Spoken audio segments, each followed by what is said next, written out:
Ողջույն սիրելի հայրենակիցներ, եթերում Նանտապանն է եւ այժմ մենք զրուցելու ենք Ազատ քաղաքացի հասարակական կազմակերպության նախագահ վերլուծաբան Հովսեփ Խուրշուդյանի հետ։ Ողջունում եմ, պարոն Խուրշուդյան, շնորհակալ եմ, որ ընդունել եք հրավերը։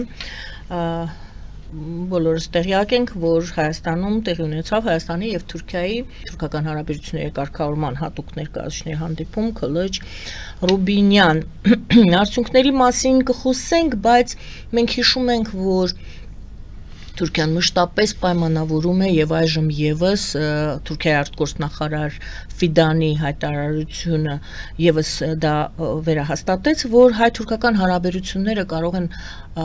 առաջընթաց ունենալ, հաստատվել միայն այն բանից հետո, երբ Հայաստանը եւ Ադրբեջանը կստորագրեն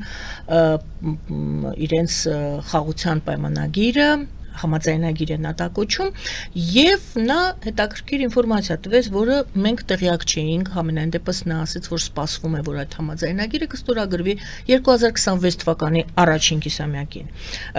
կեսին։ Այստեղից հարց, քանի որ մենք հիշում ենք, որ Ալիևը մշտապես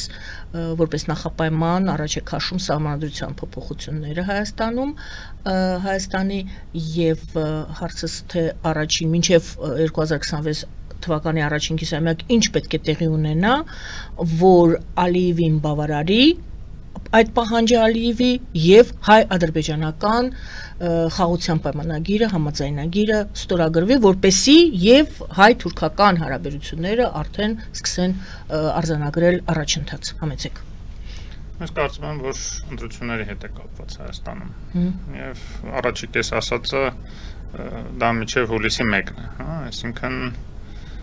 ընտրությունները արդեն անցած են լինելու, եթե համարենք, որ այդ առաջի կեսի վերջում պետք է օրինակ ստորագրվի։ Հիմա պարզ չի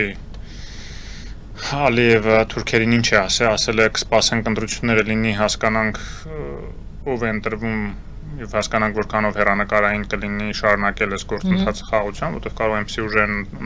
ընտրվում, որոնք որ դեմ են խաղաղության գործընթացին, այդ դեպքում իմաստ չի ունենա ստորագրել։ Թե ասել է թուրքերին, որ գոնե մոտ լինի ընտրություններին հասկանանք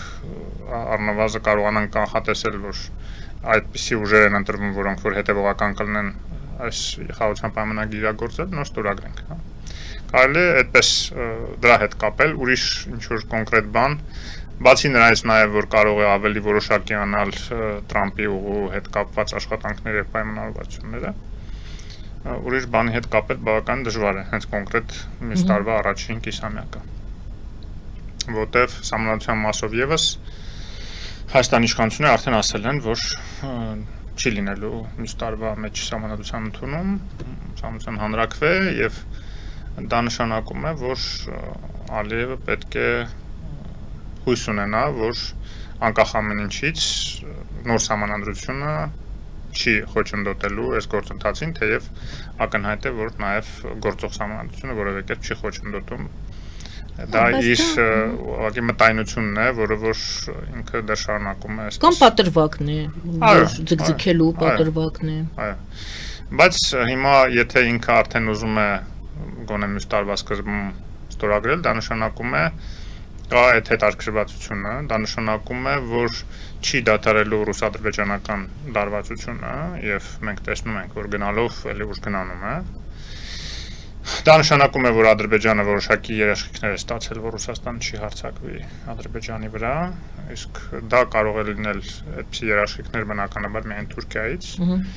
Եվ ես կարծում եմ, որ Ալիևի այսպես քաջ ռետորաբանությունը գնացող ավելի հանդուկ ընդառնող ռետորաբանությունը Պուտինի հանդեպ կապված է նաև Էրդողանի եւ Պուտինի օգոստոսի 20-ի հեռախոսազրույցի հետ։ Դուք գիտեք, որ այդ հեռախոսազրույցից հետո Ռուսաստանում էլի սկսեցին ձայներ հնչել, որ գնում է այսպես ռուս-թուրքական վերագործարկում հարաբերությունների, էլի որտեղ միջև այդ լարվել էին, գիտեք, ահագին դժգոհություններ կային Ռուսաստանում Թուրքիայի դիրքորոշման հետ կապված, հատկապես Ուկրաինայի հարցում։ Բայց հիմա կարծես էլի վերանշմարվում է այսպես ջերմացումը հարաբերությունների, իսկ նման պայմաններում հասկանալի է, որ Ռուսաստանը չի հարձակվի Ադրբեջանի վրա, այսինքն ինչ-որ բան խոստացել է թուրքերին։ Թուրքերի համար դա առանցքային նշանակություն ունեցող հարցերից մեկն է Ադրբեջան չկորցնելը, Ադրբեջանում իրենց ազդեցություն չկորցնելը, որտեղ դա նաև կապող է դեպի Միջին Ասիա, եւ եթե ռուսները այդ երաշխիքները տված չլինեին, չեմ կարծում թուրքերը գնային այդպիսի բարելավման հարաբերությունների։ Այնպես որ նման պայմաններում իհարկե կմնա ընդհանրապես ռետորաբանությունը ռուս-ադրբեջանական լարվածության մեջ, որտեղ որ շահելու է Ալիևը, որտեղ եթե նա վստահ է, որ ինչ որ կորտ քայլեր չեն լինի Ադրբեջանի դեմ ռազմական ոլորտում, մնացած ոլորտներում տնտեսական նույնիսկ եթե որոշ վնասներ է կլի առանձնապես խնդիր չի իր համար, իսկ ռետորաբանության մակարդակում ինքը կմնա համաշխարհային հանրության աչքերի առջև, որպես իրոք այն իր երազած կինոյի տղան, որը կարող է նույնիսկ Պուտինին այսպես կշտամբել, քննադատել, միջպետական մակարդակի այսպես ռետորաբանություն կիրառել իր մեդիաների միջոցով, իր նաև պաշտոնյաների միջոցով եւ շահած դուրս գալ այս ամեն ինչից։ Այնպես որ հասկանալի է, որ այդ լարվածության ֆոնին ռուս-ադրբեջանական իրեն ամեն դեպքում շահավետ է հնարավորություն չտալ, որ Ռուսաստանը նաև Հայաստանում ռևանշի հասնի կամ Հայաստանում իր ազդեցությունը ավելացնի, որտեղ հիմա արդեն ինքը դիտարկում է որպես հիմնական իր խնդրեմ անվտանգության նաև վտանգ սպառնալիք Ռուսաստանին։ Դա իդեպ վերջերս նաև հարցումներ են ցույց տալիս, որ կտրուկ ավելացել է Ադրբեջանի բնակության այն հատվածը, որը համարում է Ռուսաստանը հիմնական սպառնալիք, նույնիսկ ավելի շատ, քան Հայաստանը այս պահի դրությամբ, որը առաջին անգամ է Ադրբեջանում նման բան միշտ Հայաստանն է համարվել հիմնական սպառնալիք անվտանգային, իսկ հիմա Ռուսաստանն է համարվում։ Այնպես որ այդ ամեն ինչի հետ էլ իհարկե կարելի է կապել, որ ավելի ուշ ժամկետի վրա չի տեղափոխում Ալիևը, այլ գոնե մյուս տարվա սկզբի, իսկ ես չեմ կարծում, որ Ֆիդանը առանց Ադրբեջանից նման ազդակներ ունենալու այդպիսի հայտարարություններ կաներ, որտեղ դա պարտավորեցնող է Ադրբեջանին կամ անլրջացնող է ինքն իրեն, եթե այդպիսի բան տեղի չունենա։ Ֆիդանը մեծ ամբիցիաներ ունի Թուրքիայում, ամեն դեպքում գիտեք այդ խոսակցությունները, որ ինքը ուզում է ժառանգորդը լինել Էրդողանի, այսինքն հաջորդ նախագահ, անկախ նրանից, որ ծագումով քուրդ է։ Եվ կարծում եք, որ այդ ժամկետը, որ նշվել է, իրական կարող է լինել, անգամ եթե ընտրություններում Փաշինյանը չհաղթի, որտեղից այդ վստահությունը ճիշտ է, նա ասում է սպասվում է։ Ասում են, որ իրենք սպասում են նաև ընտրություններին եւ այդ ժամկետը կապված է նաև ընտրությունների հետ։ Այն, որ այդ ժամկետը 27 թվականը չի, կապված է նրա հետ, որ Ադրբեջանը շահագրգռված է փաստացի ավելի շուտ կնքել կապված ռուս-ադրբեջանական լարվածության հետ։ Բայց այն, որ հիմա չի, այլ սպասում են ամեն դեպքում մյուս տարվա գոնե առաջի կեսին, դա կապում է ընտրությունների հետ, որ իրենք հասկանան, արդյոք այնպիսի ուժեր կլինեն, որոնք որ կշարունակեն, դա կարող է Փաշինյանը լինել, կարող է դա լինել այնպիսի նոր ուժ, որը որ ամեն դեպքում Հայաստանի եվրոինտեգրման կողմնակից կլինի եւ էլի բնականաբար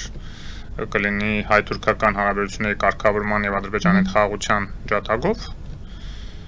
Կարևոր իրենց համար, որ չլինեն այնպիսի ուժեր, որոնք սաբոտաժի Ռուսաստանի դրդմամբ սաբոտաժի ենթարկեն խաղաղության process-ը։ Իսկ այդպիսի ուժեր կարող են լինել միայն 5-րդ շարասյան ուժերը, ամեն դեպքում ինչքան էլ որ մենք հիմա կարող ենք վստահորեն պնդել, որ 5-րդ շարասյունը որևէ շանս չունի իշխանության վերցնել Հայաստանում, բայց ամենայնիվ իրենք գուցե այդ վստահություն չունեն եւ սպասողական, այսպես գոնե ուզում են մոտ լինի ընտրությունները, որ հասկանան իրոք այդ անշրջելիությունը արկա է, թե չէ։ Համենայն դեպս վերադառնալով հայ-թուրքական հարաբերություններին, արդեն պարզ է, որ կամ ես եմ հարցնում, գուցե ոչ թե պարզ է, այլ հարցնեմ, արդյոք դրանք առանձին գործընթացներ են հայ-թուրքական հարաբերություններ, մինչև որ կարող են դրանք խորանալ, դիվանագիտական հարաբերությունների հաստատում են ասում եւ սահմանի բացում, դրանից ավելի ինչ կարող է լինել, ես կհարցնեմ, ասենք թե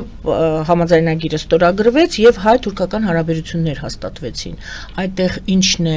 դրական Հայաստանի համար, ինչն է վտանգավոր Հայաստանի համար եւ արդյոք հայ-թուրքական հարաբերությունները համաձայնագիրը ստորագրելուց հետո իսկապես դրանք առանձին զարգացում են ունենալու եւ հայ-ադրբեջանականները առանձին զարգացում են ունենալու, թե այնուամենայնիվ Ադրբեջանը եւ Թուրքիան Հայաստանի հանդեպ նույն քաղաքականությունն են վարում, եթե այո, ապա ինչպիսի։ Դե պետք է ելնել այն իրողություններից, որ ունենք, ոչ թե այն հույսերից, որ կարող ենք փայփայել։ Իրողությունները այն է, որ Թուրքիան այո, կապում է իր հարաբերությունները Հայաստանի հետ, միջև օրս էլ կապում է հայ-ադրբեջանական գործընթացներով։ Եվ այն, որ ԿԼՉ-ի այցը որևէ կոնկրետ այսպես շոշափելի արդյունքներ չեղան, այլ եղան խոստումներ, ինչ որ բան արագացնելու պայմանավորվածություններ, ինչ որ տեխնիկական լուծումներ արագացնելու խնդիրներ եւ այլն, այդ ամենը ցույց է տալիս, որ իրենք էլ այսպես ոտը կախ են գցում, որ ամենատեպս խոստումներ կան, որ այսպես է լինելու, այնպես է լինելու, այ դուք գնացեք ստորագրեք, որպեսզի այսպես լավ բան անենք, այնպեսի լավ բան անենք։ Դե հա, այդ նշանակում է, որ իհարկե Թուրքիան շարունակում է ոչ ինքնուրույն քաղաքականություն վարել Հայաստանի հանդեպ, այլ պայմանավորված Ադրբեջանի հետ։ Հիմա դա կախված է նրանից, որ Հայաստանը դեռ այնպիսի գործոն չի դարձել, որ Թուրքիայի համար այնպիսի քշիր ներկայացնի, այնպիսի կարևորություն ներկայացնի, որ ինքը պատրաստ լինի մի փոքր այսպես նեղացնել Ադրբեջանին եւ ասել լավ համահանեցիք, շատ եք ցկցկում, մեզ պետք է շտապ Հայաստանի հետ հարաբերությունները կարգավորել, այդ փաստ է։ Չկա դեռ Հայաստանը այդ քշիրը չի ներկայացնում։ Եվ նաև երկարաժամկետ կտրվածքով էլ մենք պետք է ելնենք նրանից, որ մենք գործ ունենք միասնական թուրք-ադրբեջանական, այսպես միավորման հետ, որը որ ընդհուպ կարողանում է զսպել Ռուսաստանի ռազմատենչ նկրտումները Ադրբեջանի հանդեպ։ Այդ նշանակում է, որ մեր բոլոր գոնե միջնաժամկետ, եթե ոչ նաև երկարաժամկետ քաղաքականությունները պետք է ուղղված լինեն մաքսիմալ այս երկյակի հետ հարաբերությունները նորմալ պահել, որտեվ իրենք իրենցից մեծ սպառնալիք կարող են ներկայացնել Հայաստանի հանդեպ, եթե մենք այդ հարաբերությունները չկարողանանք խաղաղության եւ բարիդրացիության շրջանակներում պահպանել, քանի դեռ էլ եմ ասում Հայաստանը չունի այդ քշիրը եւ չունի այն դաշնակիցները, որոնց միջոցով եւ որոնց հետ միասին կարողանա ավելի այսպես կոշտ քաղաքականություն վարել այս երկյակի հանդեպ։ Այսինքն, ունենալով բազմաթիվ խնդիրներ երկուսի հետ էլ, մենք պետք է այսպես ատամները սեղմած ուղղակի ապահովենք խաղաղություն եւ կայունություն եւ հարաբերությունների կարգավորում, որպեսզի դա այդ վատ հարաբերությունները չխոչընդոտեն մեր զարգացմանը, մեր հզորացմանը։ Այսինքն ամրապնդմանը այնքան եւ նաեւ Եվրամիության հետ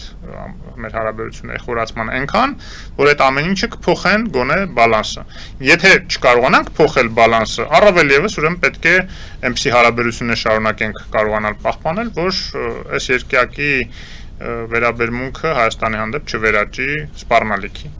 Դե դուք ասում եք զգուշավոր պետք է լինել, զգուշ պետք է այդ հարաբերությունները պահպանել եւ վարել, ոմանք ասում են զգուշություն, թե անverջ զիջումներ։ Այդ զգուշությունը դուք ներկայիս իշխանությունները հասկանում են որպես անverջ զիջումների ենթարկվելը, գնալը։ Համարում եք արդյոք, որ Հայաստանը զգուշություն ասելով զիջումների է գնում, համաձայնվում է զիջումների։ Իսկ ասել ճարահատյալ զիջումներ։ Հա, այդ զիջումները ճարահատյալ են, եւ մի անգամ էլ չեմ ասել դրա մասին, բազմիցս եմ ասել, որ թե խաղաղության պայմանագրի այն տեքստը, որին նախապես Հայաստան չէր համաձայնվում, բայց վերջապես հանկարծ համաձայնվեց այն երկու կետերը, հա, եվրոպական դիտորդների հետ քաշում եւ հայցերի հետ կանչումը, որը հետո սկսեցին արդարացնել, որ այդտեղ խնդիր չկա եւ մեզ ավելի ձեռատալիս, որ հետ կանչենք այդ հայցերը եւ այլն, չգիտես ինչի, բայց մինչեւ այդ ինչի չէին համաձայնվում, հա։ Ես հասկանում եմ, որ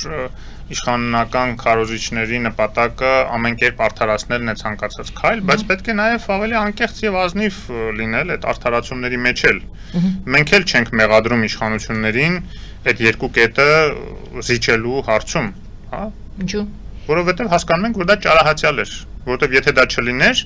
եւ կար այդ տեղեկությունները, այդ Միացյալ Նահանգներից մենք ունենք արտահոսքեր, որ մեծ հավանականությամբ այս տարվա մարտին Ադրբեջանը կարող էր ռազմական ագրեսիայի դիմել Ռուսաստանի դրդմամբ եւ Լավրովի պլան ++ սցենարով։ Հիմա եթե նաեւ իշխանություններ ունեն բնականաբար այդ կարգի տեղեկություններ եւ այդ վտանգները հաշվարկում էին, որոշեցին, որ ավելի լավ է այդ երկուսը զիջենք, բայց ունենանք գոնե հրճակենք, որ համաձայնության հասել ենք։ Որտեւ Ադրբեջանը դրանից հետո էլ բան չէր կարող ասել, որտեւ դա իր վերջի երկու պահանջներն էր որի պատճառով ձգձգվում էր գործընթացը եւ Հայաստան չէր համաձայնվում։ Նու վերջինը չէ, իհարկե այդ նախապայմանները չենք գոնե այդ շրջանակներում, պայմանագրի շրջանակներում, հա։ Ուրիշ հարց, որ կան տեղեր, որտեղ որ իմ կարծիքով անտեղի զիջումներ են եղել, հա։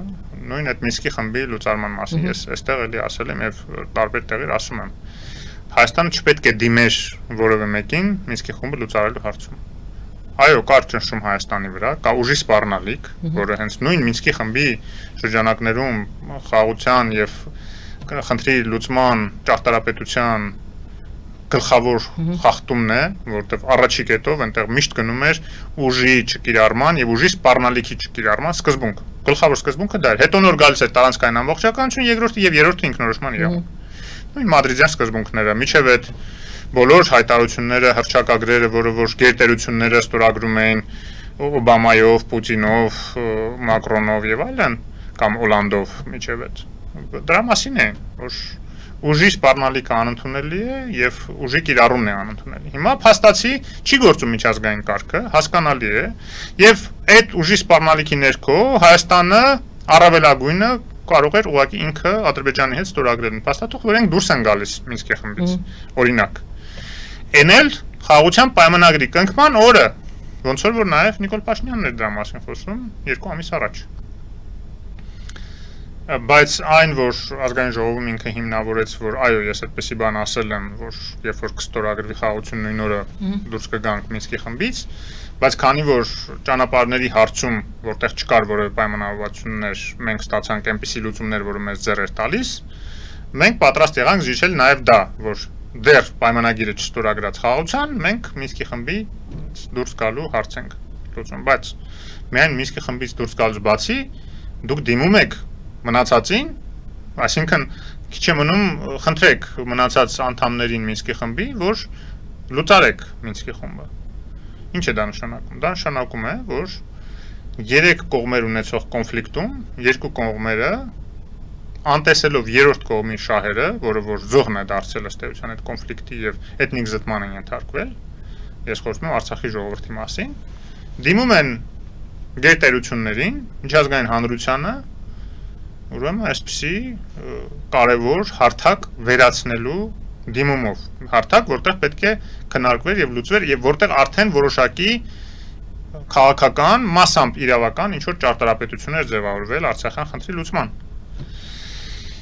Որը որ ես կարծում եմ չափազանցված զիջում էր։ Կարելի էր այդ զիջմանը չգնալով հասնել, որտեղ Միացյալ Նահանգները ամեն դեպքում կհասնեին նրան, որ Ալիևը այդ ամեն ինչին կհամաձայնվեր, նույնիսկ առանց այդ ձևակերպումների եւ առանց այդ զիջումների։ Թեև ես վստահ եմ, որ նույնիսկ այդ պարագայում հնարավոր չէր լինի նույն Տրամպին բացատրել, որ այսի Մինսկի խմբի լուծարման փաստաթղթի ձևակերպումը պետք է լինի հետեւյալը. մենք երկուսով դուրս կգանք այն պահին Մինսկի խմբից, երբ որ ստորագրենք խաղաղության պայմանագիրը, ոչ թե նախաստորագրենք, գոնե այդպիսի հռչակագրի տեքստը գոնե այդպիսին լիներ, որ ոչ թե հենց այդ պահին դուրս գան եւ խնդրեին բոլորին, որ ծրեն, այլ դուրս գային, գրեին, որ դուրս են գալու այն պահին, երբ որ խաղաղության պայմանագիրը ստորագրվի։ Դրա հետևանքների մասին հիմա կուզեմ անպայման խոսենք, որովհետև դրանով հարցը չփակվեց, չվերջացավ։ Եվ հետևյալի վրա եմ ուզում ուշադրություն դարձնել։ Այդ պահանջը, որպեսզի Մինսկի խումբը լուծարվի, չաշխատի, դա ոչ միայն Բաքվի պահանջն էր, դա Ռուսաստանը եւս այդ գիծը տանում էր, ճիշտ է։ Ինչու եւ Ռուսաստանը եւ Ադրբեջանը, որոնք այսպես ցույց են տալիս ցուցադրաբար, որ շատ ծանր անգամ ընդհուպ մինչև Ռուսաստանը կարող է հարձակվել Ադրբեջանի վրա, այդպիսի հարցեր են քննարկվում, ինչու են այնուամենայնիվ այս հարցում թեկուզ միասնաբար գործել, ինչ էր պետք Ռուսաստանին, ինչ էր պետք Ադրբեջանին եւ սկսենք ամենասկզբից, ինչ հետևանքներ դա կարող է ունենալ եւ Հայաստանի վրա եւ Արցախահայության։ Տեսեք, Ռուսաստանը հերթական իր սխալ հաշվարկում, սխալ քաղաքականությունն է իրականացնում, այդ թվում Մինսկի խմբի հարցում։ Երբ որ ձևավորվեց Մինսկի խումբը 1993 թվականին Բուդապեշտի համաժողովի ԵԱԿ Բուդապեշտի համաժողովի ժամանակ Այն ժամանակ ԽՍՀՄ նոր էր փլզվել, Ռուսաստան դիտվում էր որպես հարգելի գործընկեր Արևմուտքի կողմից եւ հաշվի էին առնվում Ռուսաստանի շահերը եւ օբյեկտիվորեն նաեւ Ռուսաստանը բավականին զգալի ազդեցիկ ներկայություններ Հարավային Կովկասում։ Եվ դրա համար Արցախյան խնդրի լուծման համար ստեղծվել էր մի այնպիսի ձևաչափ, որտեղ Ռուսաստանը ծանրակշիռ ներկայություն կունենար, որը թույլ կտար հաշվի առնել Ռուսաստանի շահերը այդ խնդրի լուծման ընթացքում։ Հիմա իրավիճակը լիովին փոխվել է։ Ռուսաստանը դուրս է մղվում տարածաշրջանից։ 93 թվականի համեմատ Ռուսաստանը այլևս չունի բազա Վրաստանում, 93-ին ուներ, չունի բազա Ադրբեջանում, 93-ին ուներ, չունի բազմաթիվ լծակներ Հայաստանում, ոնց որ օդանավակայանում, սահմաններին կիսոպչափ կրճատվեց, մաքսատներում վերացավ իր ներկայությունը հայ-իրանական սահման, հայ-վրացական եւ այլն։ Եվ ամենակարևորը մեր հասարակությունների, 3 հարավկովկասյան հասարակությունների մտածողության մեջ Ռուսաստանը այլևս դիտվում է որպես սպառնալիք 3-ի համար էլ։ Նույնիսկ Հայաստանի համար, որտեղ ինքը ավանդաբար որպես բարեկամ էր դիտվում։ Վրաստանում սպառնալիք 2008 թվականից, երբ որ հարձակվեց գրավեց այդ երկու կտորները, օգնեց լավ կամ անջատողականներին այնտեղի Աբխազիայի եւ Օսետիայի, բայց Ադրբեջանում էլ այնպես չէր, որ ինքը շատ սպառնալիք էր դիտարկվում, դժգոհություն կար, բայց սպառնալիք չէր դիտարկվում։ Հիմա դիտարկվում է։ Նման պայմաններում, երբ որ ինքը ջատագովում է Մինսկի խմբի լուծարմանը, դա մի կողմից թվում է, թե արևմուտքի լծակներն է պակասում դրանով, որտեվ ամեն դեպքում մեծամասնությունը Մինսկի խմբում արևմուտքն էր։ Բայց Արցախի խնդրի լուծումը այդ տեսքով չակերտավոր լուծումը բերելու է իսպառ Ռուսաստանի ազդեցության վերացմանը տարածաշրջանից։ Մյուս կողմից, եթե արևմուտքի ազդեցությունն է մեծանում տարածաշրջանում, Թուրքիայի ազդեցությանը զուգահեռ, պարզը Թուրքիայի ազդեցությունն էլ է մեծանում հատկապես Ադրբեջանում, Ռուսաստանի ազդեցության նվազման զուգընթաց, բայց նաև արևմուտքի ազդեցությունն է մեծանում Միացյալ Նահանգների ներստրիպի միջոցով եւ ընդհանրապես Ռուսաստանի դուրս գալուց հետո ավելանում է արևմուտքի Եվրոմիության նկատի ունեմ ազդեցությունը Վրաստանի տեխնացու ստանալու տեխնացուի կարգավիճակ ստանալու եւ Հայաստան եվրոպական դիտորդներ բերելու գործընթացին զուգահեռ։ Այսինքն կարող է մի պահ լինի, որ արևմուտքը պարտադրի օրինակ այնպիսի մի նոր ձևաչափի ստեղծում, հա, ես դա չեմ բացառում, չնայած հիմա դա շատ տեսական է թվում եւ մոտ ապագայի համար չեմ ասում, առաջիկա 5-10 տարիների համար գուցե դա անհնար լինի, բայց եթե գործընթացները գնում են այս ձևով, իսկ Ռուսաստանը ակնհայտորեն միջնաժամկետ կտրվածքով տեսանելի է, որ սանկցիաների պատճառով իր տնտեսությունը գնալով թուլանալու եւ քայքայվելու, արդեն այս տարվա աշնանը մենք կտեսնենք, այս առաջիկա 1-2 ամիսներին արդեն կտեսնենք լուրջ խնդիրներ Ռուսաստանի տնտեսության մեջ, որ իրենց փորձագետներն են ասում արդեն։ Եթե 2 տարի առաջ միայն արևմուտքից էին ասում, մենք էինք ասում, հա, դրա մասին, հիմա արդեն իրենք էլ են ընդունում եւ իրենց փորձագետները, իրենց կենտրոնական բանկն է վերջով հայտնի Նաբիուլինայի նաեւ շուրթերով շատ դեպքերում այդ մտահոգությունները հայտնում եւ նման պայմաններում ոչ մի երաշխիք չունի Ռուսաստանը, որ եթե չլինի Մինսկի խումբը, ապա նոր ձևաչափը որևէ կերպ կներառի Ռուսաստանին։ Գուցե դա նաև լավ է Հայաստանի համար, որտեղ Կոսովոյի լուծման ժամանակ էլ չկար Ռուսաստան, դրա համար էլ այդպիսի դրական լուծում ստացավ Կոսովոյի հարցը։ Արցախի հարցի դեպքում դա շատ ավելի բարդ է լինելու, որտեղ ամեն դեպքում տարբերությունները հասկանալի են ինչքան մեծ է, Կոսովոն Եվրոպայի կենտրոնում է գրեթե, Կոսովոյում 1.5 միլիոն բնակչություն կար, ի տարբերություն Արցախի 150,000 10 անգամ պակաս, հա։ Կոսովոն մահմեդական բնակչություններ, ինչը ապահովում էր ՄԱԿ-ում բոլոր մահմեդական երկրների աջակցությունը, իսկ եվրոպական երկրներն էլ աջակցում են զուտ մարդու իրավունքների տեսակետից։ Արցախի դեպքում լրիվ հակառակն է։ Մարդու իրավունքների տեսակետից եթե աջակցում էր Եվրոպան միջև վերջերս եւ արևմուտքը գլոբալ առումով, ապա բոլոր մահմեդական երկրները միշտ քվեարկում էին դեմ ՄԱԿ-ում Արցախի շահերին եւ Հայաստանի շահերի դեմ, զուտ նրա համար, որտեղ Ադրբեջանը մահմեդական երկիր է։ Այսինքն տարբեր հարցեր կան, որոնք որ եթե փոփոխությունը նման տեղի ունենում Ռուսաստանի համար շահեկան չէ, ուղղակի Ռուսաստանը դուրս է մղվելու վերջնականապես Մինսկի խմբի հետ միասին տարածաշրջանից։ Այսինքն սխալ հաշվարկեր դուք համարում եք միանշանակ Ռուսաստանի համար սխալ հաշվարկեր։ Մեզ ձեր կտար, որ այս Մինսկի խումբը մնար, այս ճարտարապետությունը մնար, Ռուսաստանը թուլացած գնալով պարզ է, վաղ թե ուշ պետք է այդ կամուրջները արևմուտքի հետ ձևավորեր, եւ թեկուզ թուլացած, թեկուզ փոքր ներկայությամբ, բայց թեկուզ այդ գնով, որ Ռուսաստանը մնալու է, բայց Մինսկի խումբը պահպանվեր։ Եվ այդ ամբողջ ճարտարապետությունը մշակված պահպանվեր եւ Արցախը որպես կոնֆլիկտի կողմ շարունակեր ճանաչվել անկախ նրանից, որ հայ ժողովուրդ, հայ բնակչությունը այնտեղից բռնի տեղահանության է ենթարկվել։ Հիմա ամեն դեպքում ունենք ինչ որ ունենք եւ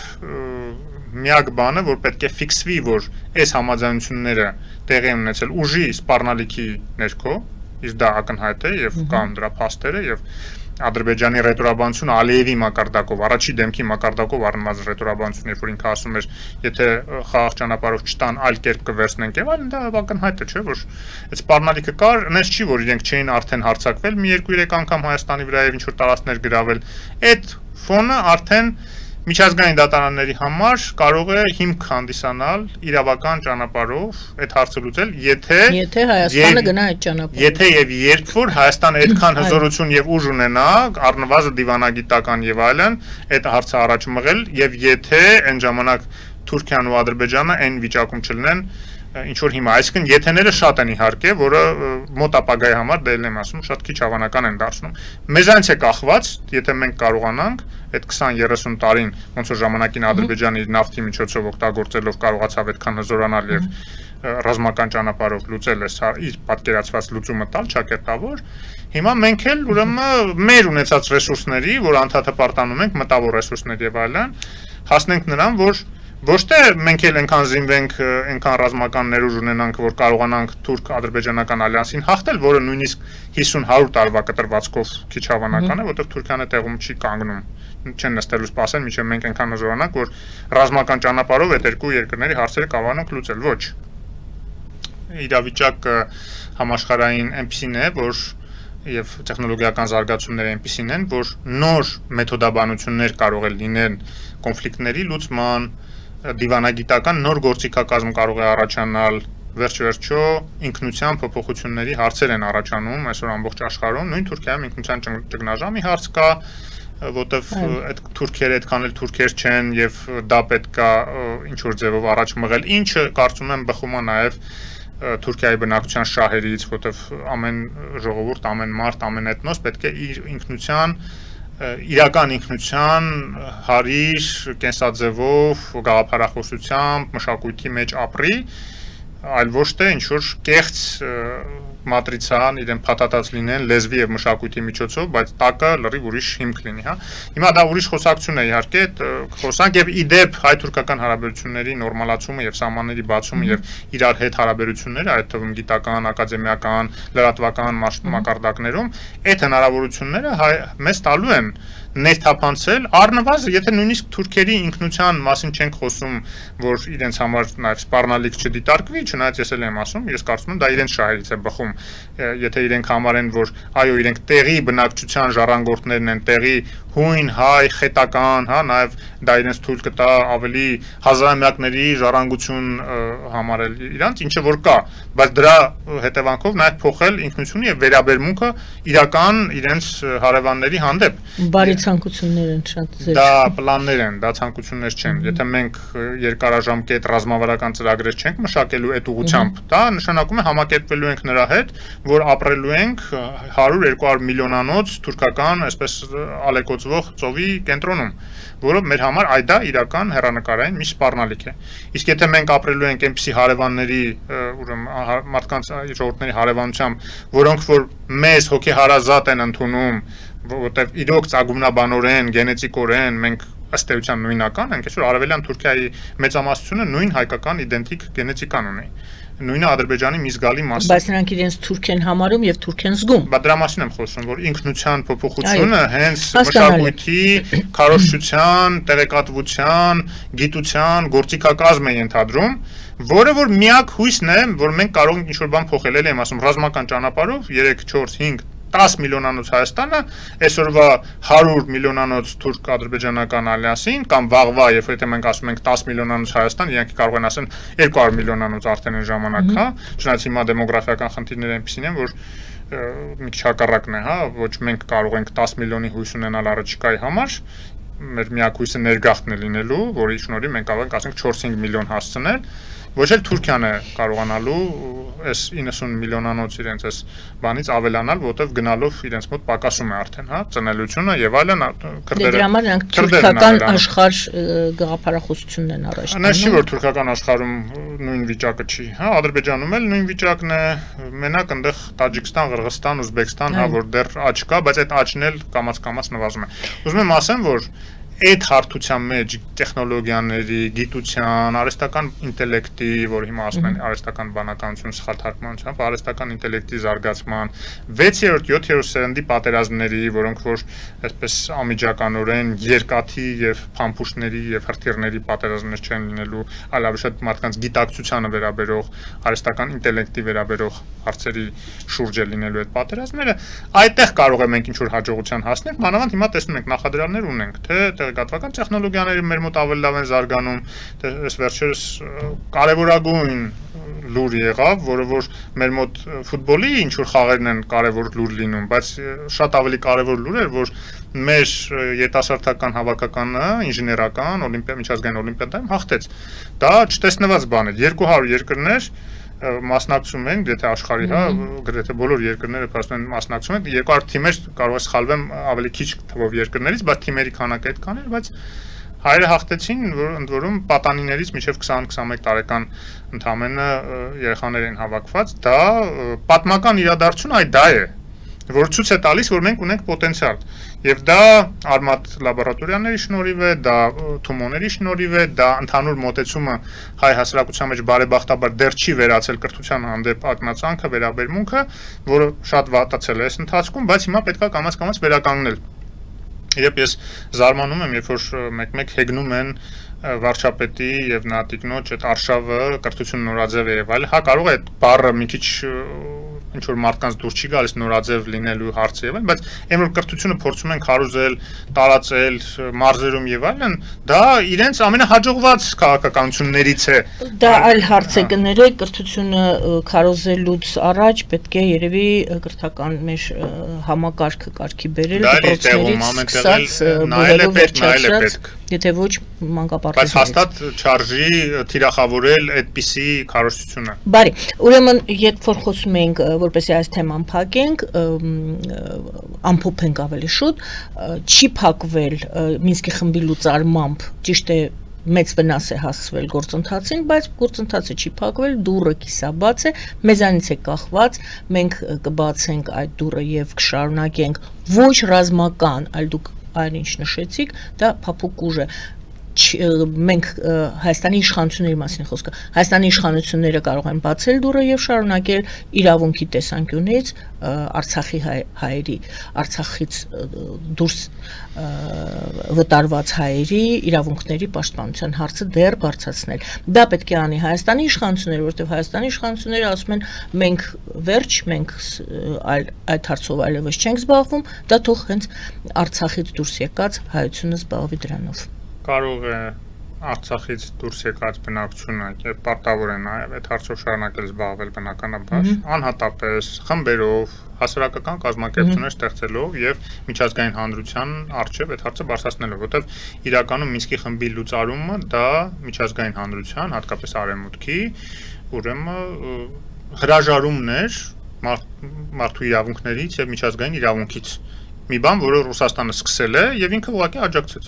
Ռուսաստանը սկսել է դա Ուկրաինայում, միջև սկսել էր Վրաստանում, բայց հիմա փաստորեն արևմուտքն է միացավ, ասես լավ, ուժեղը նայել ճիշտ է, ուրեմն ուժի իրավունքով Հայաստանն էլ համաձայնություն տվեց դրան։ Հայաստան ուրիշ ելք չուներ, որտեվ այլ ելքը պատերազմն էր եւ ոչ մեկ չէր գալու մեզ աջակցել այդ պատերազմը, ինչպես մենք արդեն տեսանք։ Մաքսիմում դիտորդների ներկայությունը, որը փաստորեն այս տարվա մարտի, եթե Ադրբեջանը հարձակվել էր, ելի մեզ չէր օգնելու։ Հա, ելի լրացուցիչ ինչ որ բաներ կարող է ճնշումներ գործադրեն Ադրբեջանի վրա, Եվրոպայի խորհրդից դուրս մղելուց հետո, Արցախի էթնիկ զտումից հետո, գիտեք, դուրս հանեցին ադրբեջանական պատվիրակությունը, կարող է մի ուրիշ տեղից էլ դուրս հանեին, նույնիսկ կարող է մի երկու սանկցիաներ կիրառեին եւ ինչ մենք դրանից ինչ ենք ստանալու։ Ուզում եմ ասեմ, որ միջազգային հանրությանը պետք է անընդհատ հիշեցնել իր պարտավորությունների մասին, միջազգային իրավունքը, միջազգային կարգը պահպանելու եւ նաեւ այս դեպքում ժողովրդի իրավունքները, մարդկանց իրավունքները պաշտպանելու հարցում, բայց մի բան է ուզում ավելացնել, կիսատ մնաց խոսքս Թուրքիայի մասով, երբ որ ասում էի, տեսեք դեմոգրաֆիական խնդիրներից ենք խոսում եւ ասացի, որ Սփյուռքից ներգաղթի շնորհիվ միայն կարող ենք մենք ավելացնել մինչեւ 4-5 միլիոն, որը էլի հիմնականում ինչ որ կատակլիզմների արդյունքում կարող է լինել, օրինակ Ռուսաստանում կատակլիզմ լինի եւ այնտեղից մենք գիտենք 1.5-2 միլիոն հայ կա, կարող է կես օրինակ գան, հա, ընդհանրենք լավագույն դեպքում կամ այլ տեղերից մերձավոր արևելք եւ այլն Միացյալ Նահանգներից դժվար գան, չնայած այնտեղ էլ եթե իրավիճակը վատանա, ոչ մեկ չի երաշխավորում, որ այդտեղ այլ տեղի չունենա, կարող է այն ժամանակ էլ Միացյալ Նահանգներից ինչ որ ներգաղթ ունենան, բայց մենք մոռանում ենք, որ մեր քթի տակ, մեր սահմաններից այն կողմ ունենք միլիոնավոր ծպտյալ հայեր կամ դավանափոխ եղած հայեր կամ հայեր, որոնք որ նույնիսկ չեն էլ կասկածում կռահում, որ իրենք հայ են, բայց ամենափոքր հետազոտությունը ուսումնասիրությունը այդ ոլորտում, որը իդեպ թուրքեր իրենք հենց դրա սկիզբը դրեցին, հիշում եք, ժամանակին մի կայք գործադրեցին, որով ցանկացածը կարող էր մտնել իր նախնիներին իմանալ ովքեր են, եւ շատերը մտնում են, թե պարզում են, որ հայ են, ընդ որում մաքուր հսատարուն հայ, երկու կողմից էլ իրենց նախնիները հայ են եղել, եւ այդ ինքնության ճգնաժամ արտահայտությունը այդտեղից առաջացավ, որ շատերի մոտ սկսեց այդ ինքնության ճգնաժամը բանանել, առաջանալ եւ 30,000 այցելուից հետո ուղղակի փակեցին այդ կայքը։ Հիմա մենք ունենալով այդպիսի պոտենցիալ այսօր,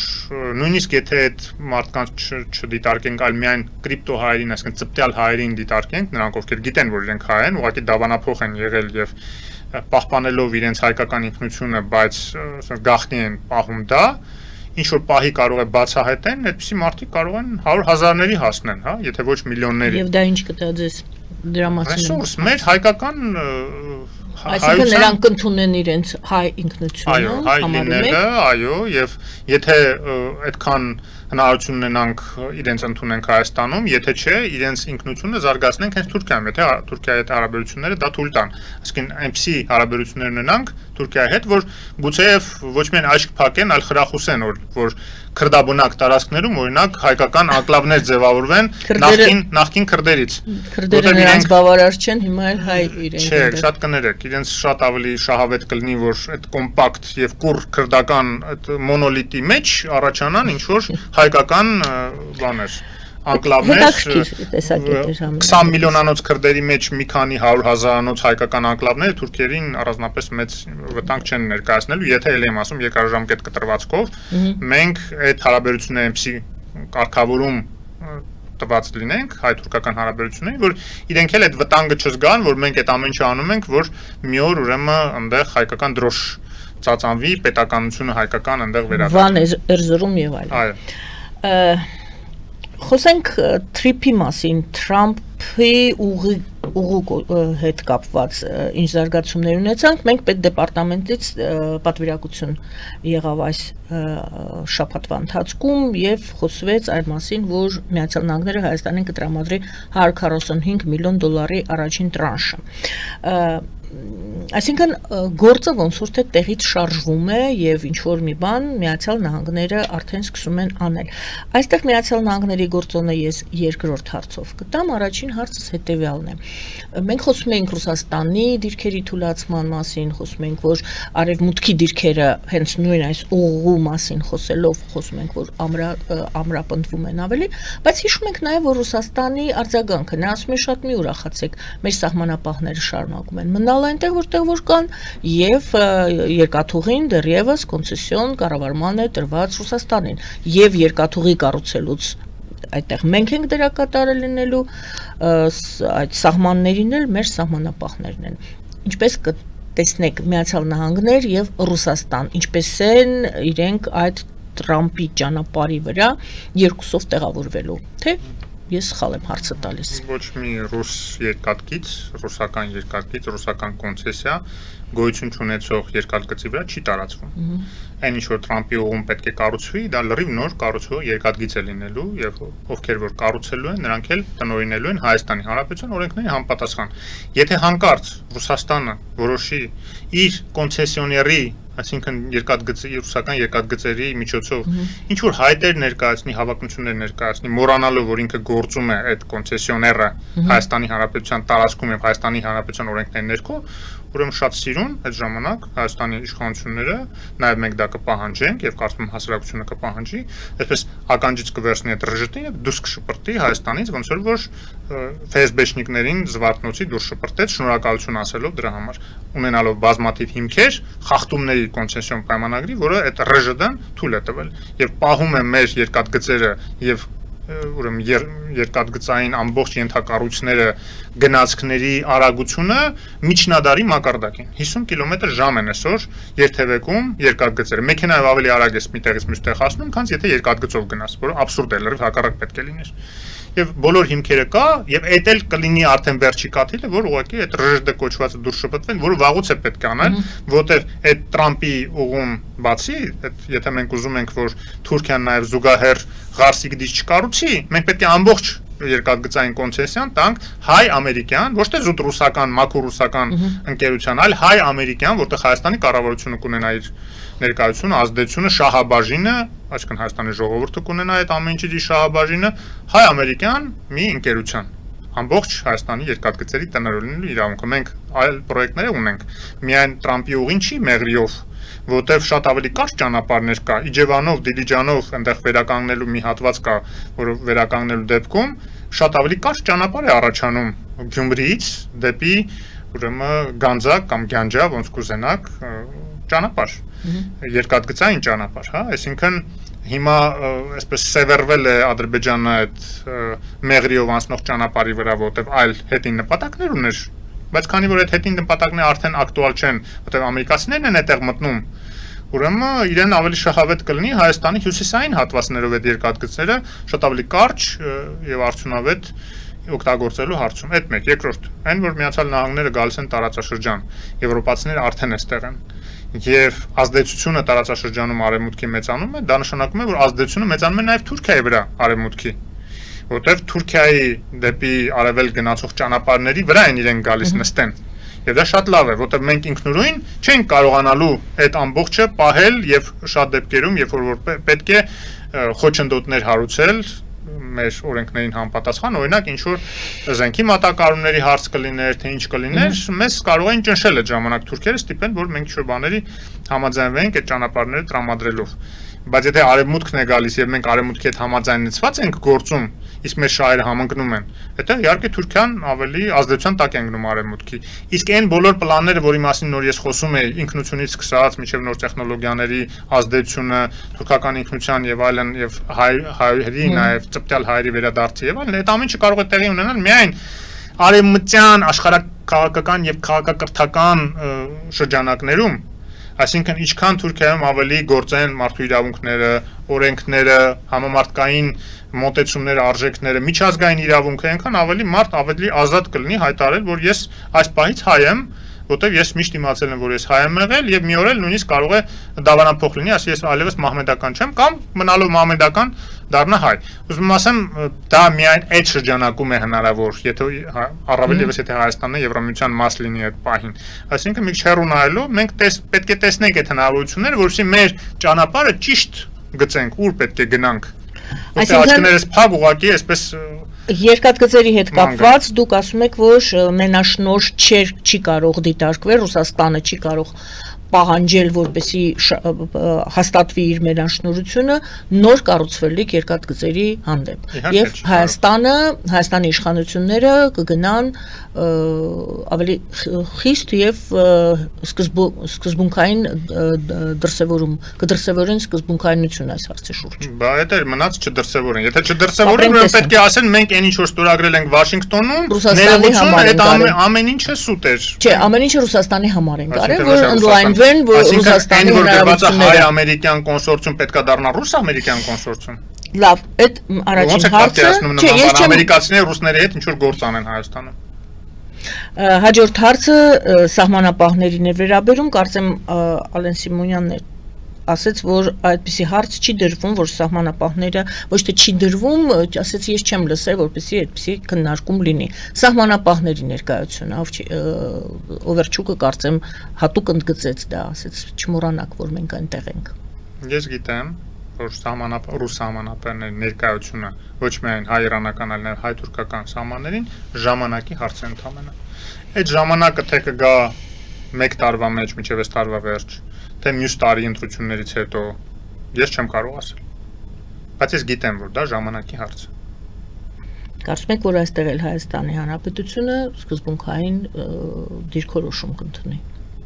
եւ դուրս կհրավիրի։ Արդեն կիսով չափ ընդունել է։ Հիմա համատեղ ծառայություն է իրականացվում։ Միջև անցած տարվա, այս տարվա հունվարի 1-ը համատեղ ծառայություն չկար, կար ամբողջությամբ ռուսական վերահսկողություն մեր սահմանների։ Հիմա համատեղ է։ Մի քայլ արվել արդեն արված է։ Այսինքն այդ սկզբունքայնություն դրսևորելու հարցը, որ դուք ամեն անգամ շեշտադրում եք, ես ուզում եմ հիշեցնեմ, որ կիսով չափ դա արդեն արվել է։ Եվ այն, որ ամբողջությամբ չի արվել, կախված է եղել իմ կարծիքով տեխնիկական պատճառների հետ, որովհետև հայ սահմանապահները այդքան պատրաստված, տեղանքին ծանոթ, տեխնիկական միջոցներին ծանոթ չեն ունեցել, որ միանգամից դուրս հրավիրվեր Ռուսաստանի սահմանապահների ամբողջությամբ եւ դրանք փոխարինում են հայկականով։ Հայկականը հիմա ընտելանում է տեխնիկական միջոցներին, փորձ է ձեռք բերում, տեղանքին է ծանոթանում, դա որոշակի ժամանակ է պահանջում, կամաց-կամաց մինչև նաև այն մնացածը ճանապարհին։ Հայաստանում անհանգստություն, այս բոլոր հարցերը ես որ բարձրացնում եմ, դուք գիտեք, մենք վաղուց ենք միասին աշխատում հարցազրույցներ վարում, դուք գիտեք, ես բարձրացնում եմ այն հարցերը, որոնք հուզում են հասարակությանը։ Հասարակությունը ուշադրություն է դարձրել, դա չնկատել հնարավոր չէր, որ Թրամփը արդեն երկրորդ անգամ չի կարողանում ճիշտ հիշել, թե ում հետ է փոխըմբռնման հուշագիր ստորագրել, խոսքը գնում է Հայաստանի մասին, եւ ում հետ է այդ 7 պատերազմից մեկը, որի մասին նա խոսում է, կանգնեցրել պատերազմը։ Ինչով եք բացատրում, որ Թրամփը չի կարողանում Հայաստան անվանումը հիշել եւ Ալբանիայի անվանում եւ հասարակության մեջ այսպեսի հարց է ծագում, ասում է, եթե նա չգիտի, արդյոք նա գիտի Հայաստանի խնդիրները, խնդիրները եւ նույն այս Թրամփի ուղու հետ կապված հնարավոր լինի Միացյալ Նահանգներին մանիպուլյացիայի ենթարկելով վտանգավոր այսպես իրավիճակ ստեղծվի այդ Թրամփի ուղում։ Խոսքը գնում է այդ ով է վերահսկելու այդտեղ, ինչ ընկերություն է այդտեղ աշխատելու եւ այլն եւ այլն։ Մենք պետք է հասկանանք, որ կարևոր է, որ նման հարցերը ձեր նշած Թրամփի ուղի, Հայաստանի հանդեպ քաղաքականությունը,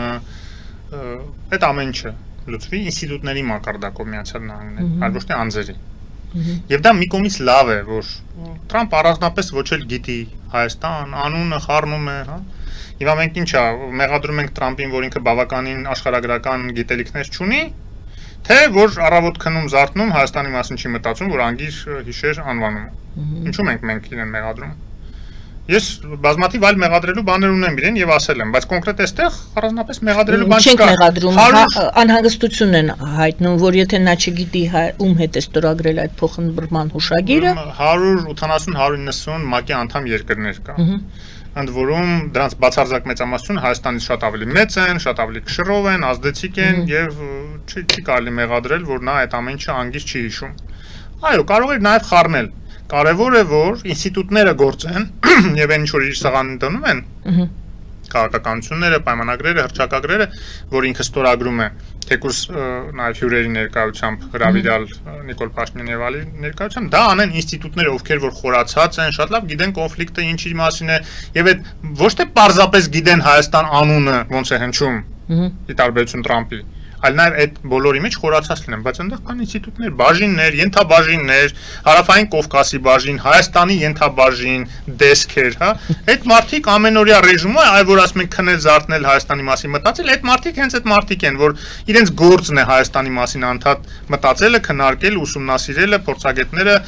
դեսքի ղեկավարները եւ այլն, այ իրենք կարևորը ճիշտ մշակեն այդ ամեն ինչը եւ ներկայացնեն Թրամփին սեղանին դնեն ինքնից ստորագրի։ Ավելի լավ է այդպես, քան թե մի հատ Նետանյահու զանգին Թրամփին 20 թվականին, ես իմ ենթադրությունն է, ասի, գիտես, այնտեղ վերջապես այդ հարցը լուծվում է Ղարաբաղի, կարևոր չխառնվենք, թող այնտեղ Ադրբեջանը մտնի լուծի, այնպես կանենք, որ հայ խաղաղ բնակությանն էլ վնաս չի լինի, շատ չեն ցեղասպանություն չեն անի կոպիտ ասած, շատ այնպես կոկիկ ձևով կհարցակվեն, կգրավեն, այդ հարցերը կլուծեն, Թրամփն ասի, հա լավ, դե որ իմ Բիբի ընկերս այդպեսի բան է ասում կամ չգիտեմ Էրդողան ընկերս այդպեսի բան է ասում, չգիտեմ կարող է հերթով են զանգել կամ դրանցից մեկն է զանգել, ինչ են արել։ Թող անեն, լավ, Հայաստան, ասկի չգիտեմ էլ այդ ինչա, ոչ էլ պատրաստվում եմ իմ ինստիտուտներին հարցնեմ, քանի որ արդեն առաջի դեմքերը ինձ զանգել են ինստիտուտ դեսքի ղեկավարներին հո չեմ հարցնելու, երբ որ Բիբին կամ Էրդողանը այդպիսի բան են ինձ զանգ է խնդրել, հա։ Այդ արդեն վտանգավոր է, երբ որ ինքը ինքնուրույն, միանձնյա, չիմանալով իսկ այդ ինչ երկիր է, հարցեր ալ որոշումներ է կայացնում այդ երկրի մասին, այլ ոչ թե ինստիտուտներն են դնում, ասում չէ, չի կարելի, եթե մենք համաձայնենք դրան, մենք դուրս կմղվենք տարածաշրջանից, ռուսները կգան, ոտը կամրապնդեն, ինչպես եղավ 20 թվականին, եւ հետո միայն Ուկրաինայի պատերազմը եւ Ռուսաստանի անհեռանկար եւ անհեռատես քաղաքականությունը հայության հանդեպ դավաճանությունը բերեց նաեւ նրան, որ ռուսներն էլ դուրս շպրտվեցին, հիմա նոր վերադառնում են ամերիկացիներն ու եվրոպացիները։ Բիբիի անունը տվեցիք Նետանյահուն է, դա ինչ կատարվեց Քաթարում հարցը այսպես ձևակերպեմ, ինչու Նետանյահուն գնաց այդ քայլին, անտեսեց այն հանգամանքը, որ Քաթարը Միացյալ Նահանգների գործընկերն է, որ Քաթարը միջնորդ է բանակցությունների, ինչու անտեսեց Թրամփի կարծիքը, ինչպես եք կարծում։ Ես հետևում եմ իսրայելյան լրատվամիջոցներին, գիտեք, այնպիսի նարատիվ կա այնտեղ, մարդիկ կան, աչերը ծայրահեղ, ասում են Իսրայելը պետք է իրեն պահի ոնց որ կատաղած շուն։ Առաջ իրենք են ասում, այդպես պետք է մենք մեզ պահենք։ Հիմա տպավորությունը այնպեսին է, որ Նետանյահուն որոշել է լսի անսա այդ ծայրահեղականների կարծիքի եւ հենց այդպես պահի բոլոր կարմիր գծերը խախտի։ Որտեւ Կատարի վրա հարձակումը գիտեք, արդեն դա էլ Իրան չի, որ ասի, Իրանում միջուկային զենք են ստեղծում, ես ընդհանրապես հարձակում եմ միջուկային զենքը բանանելու համար։ Դու Քաթարին հարվածում ես, անկախ նրանից, որ Քաթարում ինչ որ ասում ես ահաբեկիչներ են այնտեղ եղել, կներես, եթե ահաբեկիչներ են, ուր ես հետները բանակցում։ Դու համ հետները բանակցում ես, համ պայմանավորվում ես ինչ որ բաներ, բայց զուգահեռաբար դու ուրիշ երկրում իրենց թիրախավորում հարվածում ես։ Եվ շատ հետաքրքիր է, որ իմ ունեցած տեղեկություններով, որտեվ էլի բաց աղբյուրներից ունեցած տեղեկություններ, բայց իսրայելցիք էլ նաև դա ասեցին, հաստատվեց ընդամենը, ամերիկացիներն են քաթարցիներին ասել, զգուշացրել, որ այդպիսի հարված է գալիս։ Թուրքիան էլ ասում էր ես եմ արել, այդտեղ արդեն ունի այդ հետախուզական միջոցները, որտեվ այդ ինքնաթիռները Թուրքիայի տարածքով չեն գալիս, չնայած Քաթարում ունի ռազմական Թուրքիան, բայց իհարկե հակաօդային պաշտպանության եւ այդպիսի օդատիեզերական ուժեր, ոնց որ ամերիկացիները ունեն Քաթարում խոշորագույն ռազմականն է ամերիկյան Պարսից ծոցի, Թուրքիա չունեն։ Այս ամերիկացիները շատ կուզենային իրենց վրայից գցեն, որ Իսրայելը չմեղադրի իրենց, որ ինչպես տեղեկացրել, բայց այլ ելք չունեն ամերիկացիները, որովհետեւ Քաթարի հետ դաշնակից են նաեւ։ Դե հենց հարցս դա էր, ինչու է Նետանյահուն անտեսել այդ հանգամանքը։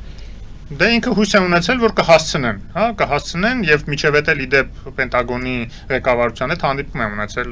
Իսրայելում, կարող է ինչ որ բաներ համոզել է առանց նշելու թե երբ են խփելու, ում են խփելու, ինչ են անել։ Ինչ որ բաներ համոզել է, որ մեզ մի քիչ ավելի մեծ ազատություն տվեք, մի խանգարեք, մենք այս համասի հարցերը լուծենք, կարող է նրանք էլ ասել են, հա, չմտածելով, որ այդպիսի բան, այդպիսի կարմիր գծեր է պատրաստում խախտել եւ հենց իրենց դաշնակցին հարվածել Քաթարին։ Բայց իդեպ Քաթարը շատ հետաքրքիր երկիր է այդ իմաստով, որովհետև ինքը արաբական աշխարհի այսպես դուսպրծուկներից է, նաև Պարսից ծոցի մեջ, որովհետև այնտեղ գիտեք երկու կոալիցիա կա, որը որ այդ բաժանումը տեղի ունեցել մուսուլման եղբայրներ խմբավորման, աջակցության կամ դրան չաջակցելու դիրքորոշման հետ կապված մուսուլման եղբայրները, սալաֆիտները, այսպես կոչված, իրենք Էրդողանի շարունակությունն են արաբական աշխարհում։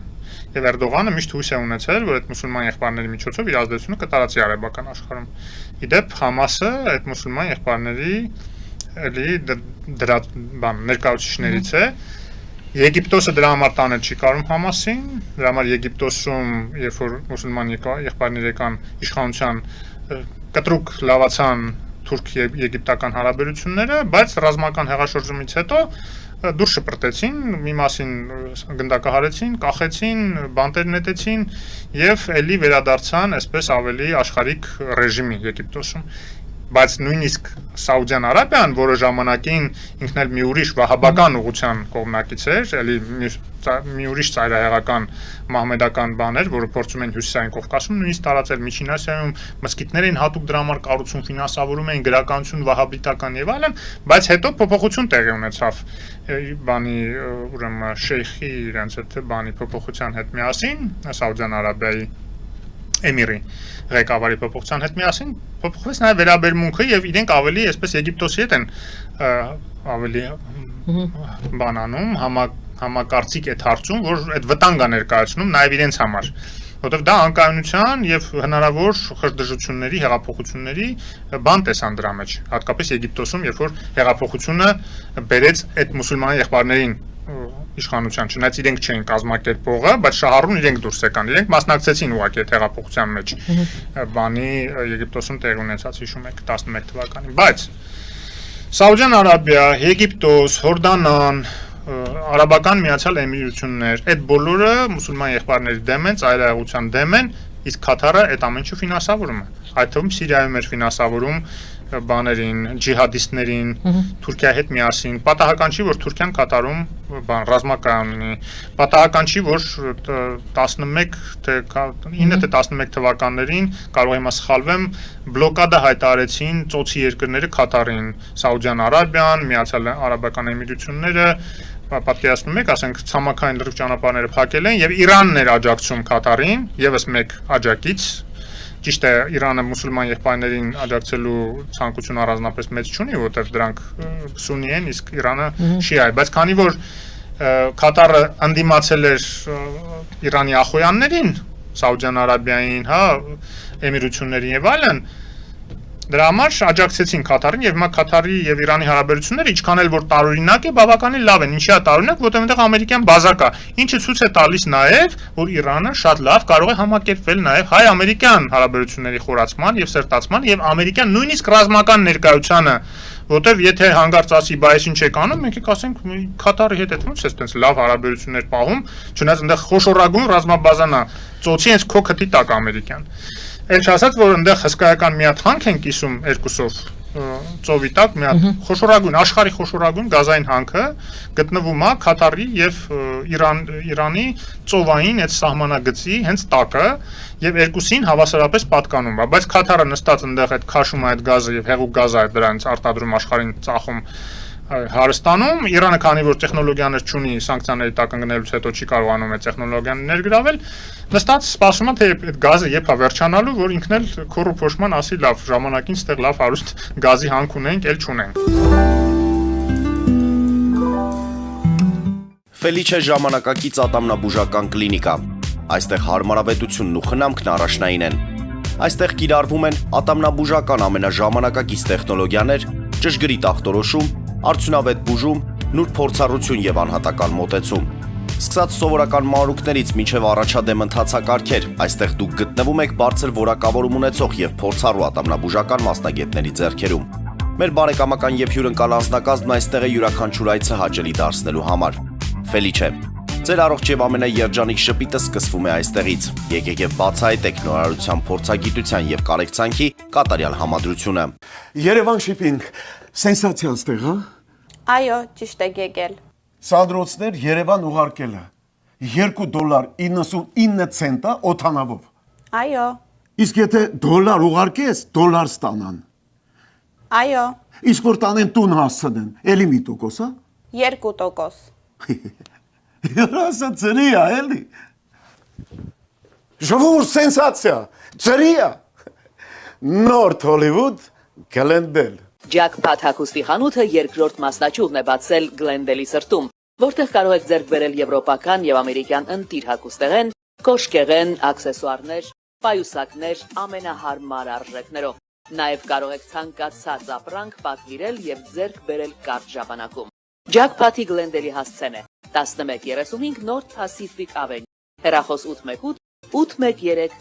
2252 Ջակփաթ հագուստի լավագույն կենտրոնը Glendale-ում։ 60-ից ավելի ճանաչված եվրոպական բրենդների ինքնատիպ, չկրկնվող եւ մատչելի ընտրանին Fortuna Home and Country House խանութ սրահում։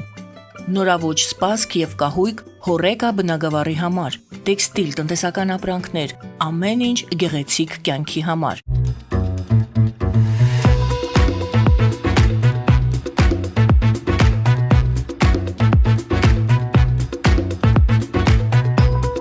Արարատ ռեստորան, ընտանեկան եւ ընկերական ժամանցի լավագույն հասցե, սիրված արտիստներ, հյուրընկալ մթնոլորտ, հարուստ ճաշացան, անմահական խորտիկներ, Արարատ ռեստորան, հասցեն ամփոփող, սիրով սպասում ենք ձեզ։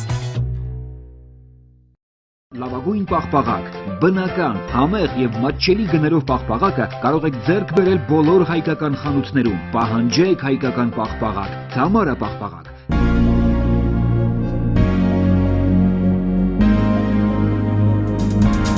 Տպագրեք ձեր գիրքը Նոյան տապան տպագրատանը, ինչպես նաև թերթեր, ամսագրեր, բուկլետներ եւ այլն։ Հասցեն քաղաք Երևան, Իսահակյան 28 առաջին հարկ։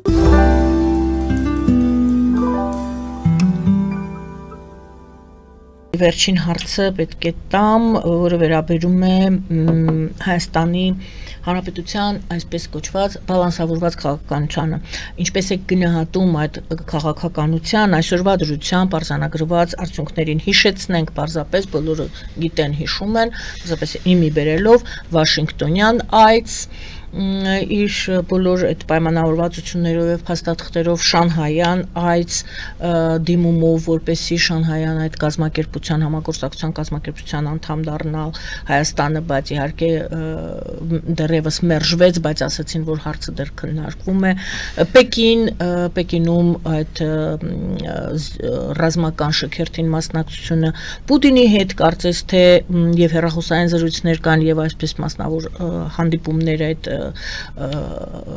եղել են նույն Պեկինում են եղել, չենք լսում ոչինչ եվրոպական ուղղության մասին,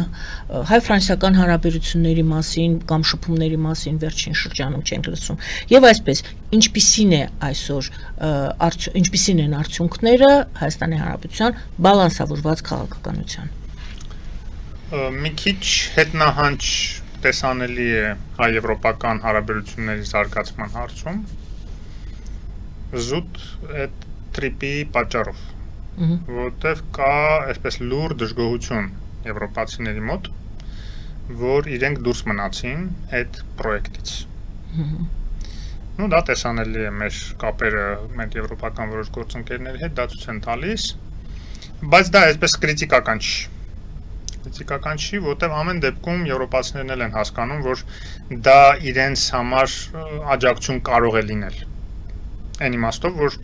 իրենք միայնակ չէին կարողանում, այն որ ասում են, էշուցեխից հանել այս տարածաշրջանում անվտանգության հարցերում։ Եթե Միացյալ Նահանգները եկան ներկա գտնվեցին, ինչքան էլ հիմա իրենք տանել չեն կարող Տրամպին, բայց Տրամպը հավերժ չի։ Եվ կարևոր ինստիտուտներն են, ծրագրերն են, քաղաքականություններն են, որ արմատավորվում են տարածաշրջանում։ Հիմա այսօր Տրամպն է, վաղը կլինի ուրիշ մեկը, ավենային հավանականությամբ դեմոկրատ, բայց եթե նույնիսկ հանրապետական լինի, պետք է հուսալ, որ MAGA-ից չի լինի եւ այս իզոլացիոնիստներից չի լինի, GD Vance չի լինի, հա, կոպիտ ասած։ Եվ ինչը նշանակում է, որ եվրոպա-ամերիկյան համագործակցությունը կխորանա, էլի միասնական ճակատով կարողանան հանդես գալ։ Նույնը ՆԱՏՕ-ին։ Տեսեք, հիմա ՆԱՏՕ-ի շաբաթ է սկսվում Հայաստանում, արդեն ՆԱՏՕ-ի բավականին լուրջ պատվիրակություն այցելեց Հայաստան, հանդիպումներ են գնում։ ՆԱՏՕ-ում հավատարմագրված մի շարք երկրների դեսպաններ էին այստեղ։ Դա այստեղ։ կոչվում է հենց ՆԱՏՕ-ի դեսպանները ըստ երկրների հանդիպումներ ունեցան նաև քաղաքացիական հետ, շատ Բայց էլի ՆԱՏՕ-ը հետաքրքիր հանդիպումներ էին եւ ահագին բան իմացանք նաև փոխադարձ այսպես հարստացրեցինք դիրքորոշումների տեսակետների պահով եւ լինելու է ռոզրոտ նաև միջխորհրդարանական դա 10 տարի 15 տարի առաջ է վերջի անգամ է 10 տարի առաջ շատ կարևոր համաժողովը Հայաստանում, այսինքն դա նշանակում է, որ ոչ միայն ՆԱՏՕ-ն հետաքրքրվածություն է ցույց տալիս Հայաստանի հանդեպ եւ տարածաշրջանի հանդեպ, այլ նշանակում է ՆԱՏՕ դեռ կա, որտեվ գիտեք, որ Տրամպի ջանքերը ուղղված էին ուղղակի ՆԱՏՕ-ն վերացնելու, բայց այն բանից հետո, որ դա լրիվ հակառակ արդյունք տվեց եւ որտեւ երբ որ ինքը ասում էր դե ինձ ՆԱՏՕ պետք չի, քանի որ ծախս չեք անում ՆԱՏՕ-ի վրա, եւ կամաց երկրները համաձայնվեցին մինչեւ 5%, ճիշտ է, մինչեւ 30 թիվը, բայց 5% մինչեւ հասցնել իրենց ռազմական ծախսերը, ինչը Հայաստանի համար շատ լավ է, որտեւ ինչքան քաղաքակիրթ աշխարհը, ժողովրդավար աշխարհը զինված լինի, ուժեղ լինի եւ կարողանա դիմակայել տարբեր ավտոկրատներին, այնքան ավելի հույսը մեծ կլինի, որ ինքը կարողանա միջազգային կարգը, միջազգային իրավունքը էլի սկսել առաջվա պես շատ թեքիչ ոնց որ պահում էր, էլի վերադառնա այդ պաշտպանելու գծի վրա, որտեղ հիմա անտերության է մատնված միջազգային իրավունքը։ Հիմա այդ տեսակետից իհարկե Հայաստան նաև ՆԱՏՕ-ի ազդեցության մուտքը, նու պարզ է հիմա ՆԱՏՕ-ի անդամ դառնալու Հայաստան նույնիսկ խոսակցություն չկա այդպիսի, որտեվ քանի դեռ Թուրքիայի հետ հարաբերությունները կարգավորված չեն, ռուսական բազայի ակտուալությունը մնալու է, եւ ռուսական բազան էլ քանի կա, ինչ ՆԱՏՕ-ի անդամության հարց, բայց համագործակցությունը ՆԱՏՕ երկրների հետ եւ ՆԱՏՕ-ի հետ շատ կարեւոր է խորացնել, որովհետեւ դա բերելու է մեր բանակի մակարդակի ավելացմանը։ Ինչքան էլ մենք խոսում ենք նրա մասին, որ ռազմական ճանապարհով մեր անվտանգությունը ապահովելը զուտ ռազմական ճանապարհով հեռանկարային չէ եւ իրատեսական չէ, բայց այդ չի նշանակում, որ ռազմական կոմպոնենտը պետք է անտեսել։ Ոչ, ռազմական կոմպոնենտը միշտ պետք է զարգացնել, բայց հույս չդնել միայն դրա վրա, որտեղ անվտանգությունը ինքը բազմաշերտ եւ բազմավեկտոր երևույթ է, որը որ պետք է համապատասխան ոլորտ ալ ոլորտ զարգացնել, սկսած տնտեսական անվտանգությունից, դիվանագիտությունից, որը շատ ավելի կարեւոր է, եւ այդ իմ ասած նոր տեխնոլոգիաների, արհեստական ինտելեկտի միջոցով նաեւ մեր հարևան ժողովուրդների մտածողության մեջ փոփոխություններ մտցնելու ուղղությամբ, որտեվ մի բան է ուրեմն նշանակել ինչ-որ մեկին թշնամի եւ պատրաստվել նրան թե ոնց բալանսը փոխեմ, որ իրան հաղթեմ, մի բան է ինչպես անել, որ այդ թշնամին թշնամի չլինի, որ շատ ավելի էժան է նստելու դա, մանավանդ եթե ունես իր հետ այնպիսի խնդիրներ, որոնք պետք է լուծել ցեղանի շուրջ նստած հանգիստ պայմաններում, եւ եթե ինքը քաղաքակիրթ լինի, դու քաղաքակիրթ լինես, քաղաքակիրթ պայմաններում եւ ժողովուրդների վերադարձի հարց կարող ես լուծել, մարդկանց իրենց տները վերադառնալու, խաղաղ անվտանգ իրենց տներում ապրելու եւ պատմական ինչ-որ հարցեր, կնճռոտ հարցեր համատեղ լուծելու։ Այդ բոլորը քաղաքակիրթ երկրների միջև, եվրոպական երկրների միջև շատ ավելի հեշտ է լուծել, քան թե լուծել մի ինչ-որ վայրենի ծայրահեղական, իսլամիստական կամ չգիտեմ ինչ-որ կայսերապաշտական նկրտումներ ունեցող երկրի հետ լուծել։ Այլ կերպ ասած, ես ասեմ ոնց որ եզրակացնեմ եւ դուք ասեք ճիշտ է թե ոչ կամ ձեր տարբերակը արդեն ձևակերպումը տվեք, իմ հարցը ինչպես է ընդհանուր առմամբ գնահատում այդ արդյունքները բալանսավորված քաղաքականության, դուք դրական եք գնահատում, բայց ցավով նշում եք, որ եվրոպական ուղղությունը թուլացել է։ Թուլացել է եւ նաեւ այդ շոսի հայտը, որը բախտներս բերեց ուրեմն չընդունվեց Պակիստանի վետոյի պատճառով։ Բայց Հնդկաստանը ասես, որ դեռ հարցը քննարկվում է։ Հա, բայց ամեն դեպքում այդ արդեն այդ հայտի փաստը արդեն դրական չէր, որտեղ եվրոպացիները դրական չեն համարում այդ կազմակերպությունը եւ ես արդեն ասել եմ մի անգամ եվրոպական դիրքորոշումը իր տեխնացու անդամ երկրի հայտի հանդեպ Թուրքիայի հայտի պահով ինքը բավականին բարձր արտահայտվել է։ Եվ դուք ներողություն մի ճշտում էլ ձեր խոսքի մեջ ասացիք ռուսական բազան, քանի դեռ հայ-թուրքական հարաբերությունները չեն կարգավորվել եւ ոչինչ չի ստորագրվել, դեռ ռուսական բազան մնալու է Հայաստանում։ Պետք է ճիշտ այսպես հասկանալ, որ ռուսական բազան մնալու է մինչ հայ-թուրքական հարաբերությունների կարգավորումը, եթե այո, դա նշանակում է, որ Ռուսաստանը ամեն ինչ պետք է անի, որպեսզի հայ-թուրքական հարաբերությունները չկարգավորվեն, իսկ հայ-թուրքական հարաբերությունները, քանի որ պետք է կարգավորվեն հայ-ադրբեջանական հարաբերությունների կարգավորումից, ամեն ինչ պետք է անել, որպեսզի հայ-ադրբեջանական կարգավորումը չլինի, որպեսզի ռուսական բազան շարունակի մնալ Հայաստանում։ Շատ հստակ տրամաբանություն նշեցիք, ավելին ասեմ, ես չգիտեմ թե Էրդողանը Պուտինի հետ օգոստոսի 20-ին էլ ինչ են քննարկել։ Օրինակ հնարավոր է Պուտինը խնդրել է շատ մեծ արագություն այդ տեմպին չհաղորդել հայ-թուրքական հարաբերությունների կարգավորման։ Հնարավոր է, որովհետև դա էլ հենց թվում է թե Հայաստանը Ադրբեջանի հետ հարաբերությունները կարգավորման փուլում ինչ որ բաներ ստորագրվեց, ինչ որ մի քայլ Թուրքիան անելու է, չէ՞։ Թեկուզ գոնե այսինքն երրորդ երկրների քաղաքացիների համար որոշումը կայացվեր դիվանագիտական հարաբերությունների հաստատման եւ այլն, միջև որ արդեն խաղաղության պայմանագրն է կստորագրվեր, լրիվ արդեն բոլոր քաղաքացիների համար բացվեր, բայց դա էլ չարվեց։ Գուցե դա արդեն Ադրբեջանի խնդրանքը չէր, այլ Պուտինի խնդրանքն էր։ Մենք չգիտենք։ Միանշանակ, շնորհակալ եմ շատ։ Ես եմ շնորհակալ։ Շնորհակալություն սիրելի հայրենակիցներ, Ազատ քաղաքացի հասարակական կազմակերպության նախագահ, քաղաքական վերլուծաբան Հովսեփ Խուշուջյանն էր մեր զրուցակիցը այսօր, զրուցով Արմեն Գայանն Առաքելյանը, բարին ընձեզ եւ լավ օր։